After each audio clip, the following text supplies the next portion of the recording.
Hello, kwa jina naitwa Dr. Kanyata Machimwa, daktari wa kinywa na meno. Leo nakuletea mambo matano ambayo watu wengi wamekuwa wakichanganya. Jambo la kwanza ni kwamba kuoza kwa jino sio jambo la kulala na kuamka jino limetoboka. Hapana, ni mchakato ambao unachukua miezi mitatu mpaka miezi sita.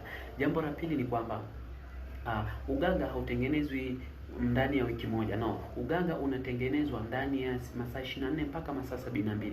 Kwa hiyo kutopiga mswaki siku moja kunaathiri kinywa chako. Jambo lingine la tatu ni kwamba watu wengi wanakuwa na uoga wa matibabu ya meno. Ni kwa sababu ya taarifa mbaya ambao wanazipokea huko. Wana vitisho vingi sana. Mpaka mtu afika hapa ametishiwa sana. Kwa hiyo jambo la nne ni kwamba kinywa cha binadamu ni sehemu ya kwanza kabisa ya kuonesha dalili ya kila ugonjwa ambao uko ndani ya mwili wake. Kwa mfano, watu ambao wanapata kisukari, tutamwangalia kinywani tutagundua, lakini watu ambao wana magonjwa ya zinaa, ukimwangalia kinywani pia unaweza kugundua kwamba huyu mtu ana ugonjwa mwingine. Kwa hiyo sehemu ya kinywa ni sehemu ambayo mtu anaweza kukuangalia akagundua kwamba kuna ugonjwa mwingine ambao uko nao ndani ya mwili wako. Asante sana kwa muda.